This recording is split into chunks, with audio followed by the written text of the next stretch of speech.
सभी लोगों का आपके अपने YouTube channel Kautilya study classes में स्वागत है। मैं मिस्टर योगेंद्र हिस्ट्री के इस सीरीज में सिंधु घाटी सभ्यता का पार्ट 3 के बारे में डिस्कस करूंगा।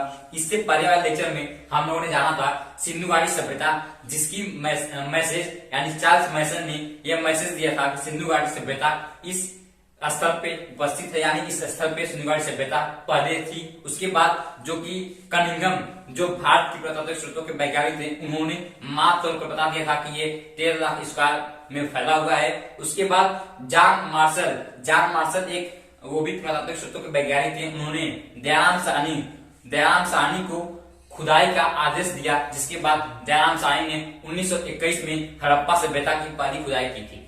इस वीडियो में हम लोग जो कि भारत में स्थल प्राप्त हुए, जो गुजरात साइड में आपका राजस्थान, हरियाणा, पंजाब में जो स्थल प्राप्त हुए सिंधु घाटी सभ्यता संबंधित, उसके बारे में डिस्कस करेंगे। तो चलिए इस वीडियो को, इस लेक्चर को शुरुआत करते हैं।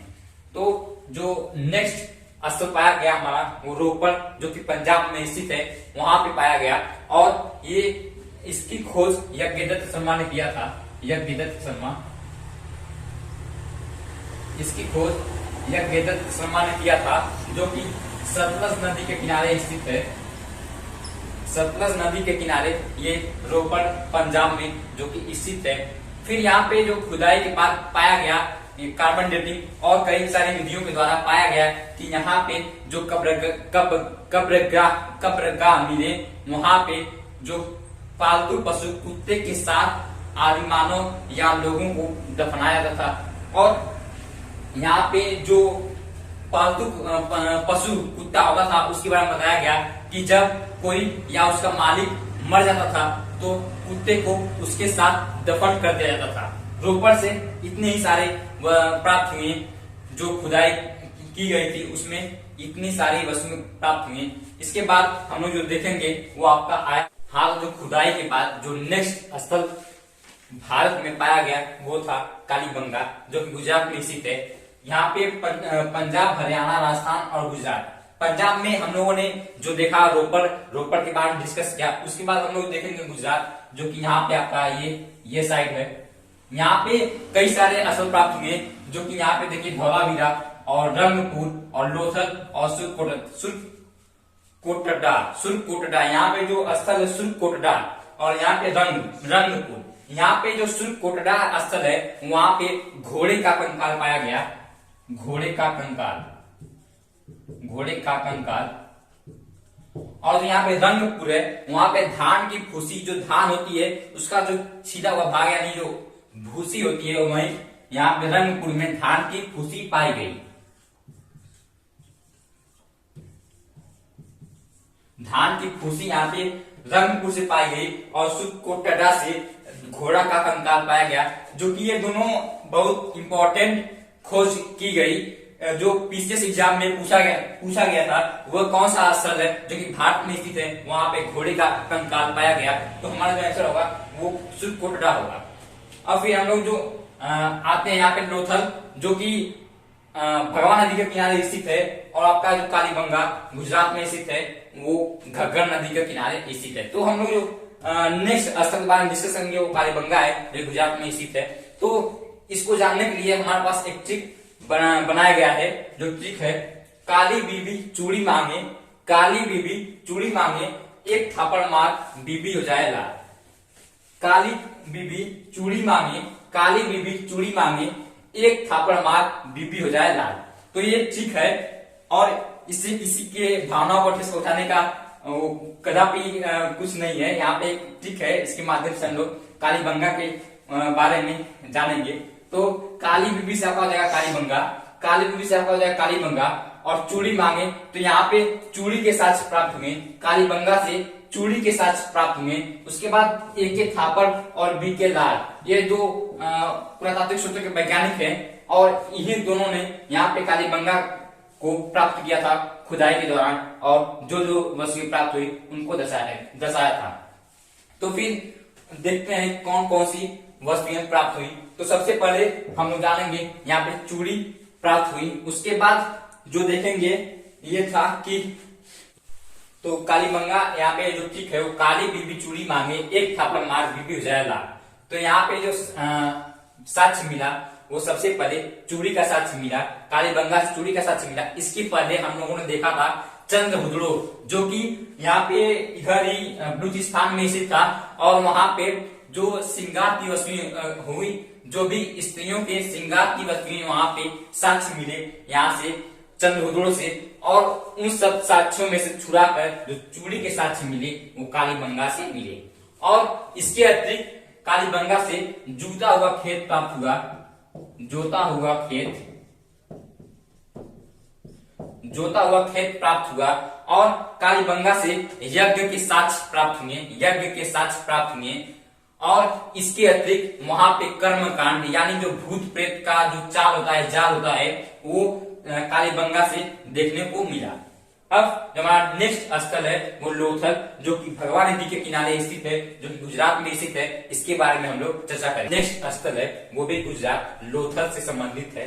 लोथल जो कि भगवा नदी के किनारे स्थित है, लोथल जो भगवा नदी के किनारे स्थित है। यहाँ पे खुदाई के बाद जो साक्ष्य प्राप्त हुए वो ये था, जो सबसे पहले आपा देखा गया वो बंदरगाह के साक्ष्य मिले। यानी जो लोथल जो गुजरात में है वहां पे ज्यादातर बिजनेस किया जाता था, यानी जो बिजनेस काम वगैरह किया जाता था यहाँ से, और फारस से लोथल और लोथल से फारस सामान्य या वस्तुएं बिक्री और क्रय की जाती थी, और इसी से संबंधित जो बंदरगाह के साक्ष्य मिले वो लोथल से मिले। हाँ, तो जो युगल समाधान जो लोथल से प्राप्त हुआ वहां पे देखा गया कि जो कब्रगाह था वहां पे एक आदमी और एक स्त्री दोनों को साथ साथ दफनाया गया था, और दोनों का साथ साथ कंकाल देखने को मिला। इसलिए पता चलता है कि जो लोथल गुजरात में जो स्थित है वहां पे सिंधु घाटी सभ्यता से जो भी समय था वहां पे सती प्रथा का रूल अपनाया गया था, और सती प्रथा का रूल वहां पे लगाया गया था। तो उसके बाद जो नेक्स्ट साक्ष्य मिलता है वो हाथी का दांत मिलता है। हाथी का दांत के कंकाल मिले, तो इसलिए पता चलता है कि लोथल जो गुजरात में स्थित है वहां पे हाथी से बिक्री और क्रय की जाती थी। उसके बाद जो हम लोग को देखने को मिलता है वो नेक्स्ट साक्ष्य, जो कि घर का दरवाजा लोथल के सड़कों पर सीधे खुलता है। इसके पहले हम लोगों ने जो देखा था चंद्रहुदड़ो एक ऐसा स्थान था, उसको छोड़कर बाकी सभी जो कि स्थल जो सिंधु घाटी सभ्यता से संबंधित है वहां पे देखा गया था कि जो नगर होता था, और नगर के बीचों बीच जो सड़क होती थी वो 90 डिग्री एंगल पे घूमी हुई थी, और जो भी वहां पे घर थे उनका जो मुख्य द्वार था वो सड़क पर न खुल के सड़क के इधर उधर यानी साइड बाय साइड खुली हुई थी। इसका एक अर्थ था कि घर से कभी छोटे बच्चे बाहर निकले तो वो सड़क पे न पहुंचे। लेकिन दोस्तों लोथल एक ऐसा स्थल था जहां पर जो बिजनेस किया जाता था। वहां पे देखा गया कि जो घर था उनके जो मुख्य द्वार थे वो सड़क पर खुले हुए थे। सड़क पर खुले हुए इसलिए थे क्योंकि जो सड़क था उससे हट के यानी उससे थोड़ा नीचे आकार में यहाँ पे घर स्थित हैं, तो जो बिजनेस होता था वो हाथियों के द्वारा और बैलगाड़ियों से होता था। तो अगर दोस्तों यहाँ पे घर जो सड़क पे न खुले होते अगर, तो बहुत कठिनाई होती सामान को ले जाने और ले आने में। इसीलिए लोथल एक ऐसा स्थान था जहां पर चंद्रहुदड़ो को छोड़कर एक ऐसा स्थान था जहां पे जो घर थे उनका मुख्य द्वार सड़क पे खुला हुआ था। उसके बाद हम लोग देखते हैं मुहर। इसके हम लोगों ने बात की कि जो फारस के यहाँ लोथल की मुहर प्राप्त हुई और लोथल के यहाँ फारस की मुहर प्राप्त हुई। इससे पता चलता है कि लोथल और फारस में गहरा संबंध था और एक दूसरे के द्वारा बिजनेस किया जाता था। सिंधु घाटी सभ्यता के खोज के बारे में वहां पे जो भी स्थल प्राप्त हुए इन सभी के बारे में पढ़ चुके हैं। अब हम लोग ये देखते हैं कि इन सब का यूज यानी हम लोग यूज कहाँ करेंगे, कौन कौन से एग्जाम में इनसे संबंधित क्वेश्चन पूछे गए थे। तो जो हमारा जो यहाँ पे है वो ये है राखी गढ़ी, धौलावीरा, मोहनजोदड़ो, हड़प्पा। राखी गढ़ी, धौलावीरा, मोहनजोदड़ो और हड़प्पा। जो आपको देखने को मिलेगा वो राखी गढ़ी और धौलावीरा जो कि इंडिया यानी भारत में स्थित है, हमारे देश में स्थित है। यहाँ पे जो धौलावीरा है और यहाँ पे राखी गढ़ी। उसके बाद जो मोहनजोदड़ो और हड़प्पा ये पाकिस्तान में देखने को मिलेगा। तो जो क्वेश्चन पूछा जाता है सीरियल 2018 के मेंस में एक क्वेश्चन पूछा गया था कि सिंधु घाटी सभ्यता का सबसे बड़ा स्थल, यानी सिंधु घाटी सभ्यता का सबसे बड़ा स्थल कौन था। तो जो सिंधु घाटी सभ्यता के सबसे बड़े स्थल के रूप में एक पहला आपका आता है राखीगढ़ी, पहला आपका आता है राखीगढ़ी, और जो दूसरा स्थल आता है वो आपका धौलावीरा आता है, दूसरा स्थल धौलावीरा, और जो तीसरा स्थल आता है वो आपका मोहनजोदड़ो आता है जो कि पाकिस्तान में स्थित है, और चौथा स्थल वो भी हड़प्पा आता है जो कि पाकिस्तान में स्थित है। फिर दोस्तों जो ये तो सीरियल प्री और मेंस के क्वेश्चन हुए। अब पीसीएस क्वेश्चन ये पूछता है कि सिंधु घाटी सभ्यता से संबंधित वो कौन सा शहर है जो कि सबसे बड़ा था। सिंधु घाटी सभ्यता से संबंधित वो कौन सा शहर है जो कि सबसे बड़ा था। तो हम लोग यहाँ पे स्थल के बारे में बात कर रहे हैं, लेकिन दोस्तों अगर आपके सिंधु घाटी सभ्यता के सबसे बड़ा शहर पूछे, सिंधु घाटी सभ्यता के सबसे बड़ा शहर पूछे, तो हमारा जो आंसर होगा मोहनजोदड़ो होगा। हमारा जो आंसर होगा वो मोहनजोदड़ो होगा। अगर क्वेश्चन पूछे सिंधु घाटी सभ्यता का सबसे बड़ा स्थल तो हम लोग लगाएंगे राखीगढ़ी, और अगर पूछे सिंधु घाटी सभ्यता का सबसे बड़ा शहर तो हम लोग लगाएंगे मोहनजोदड़ो।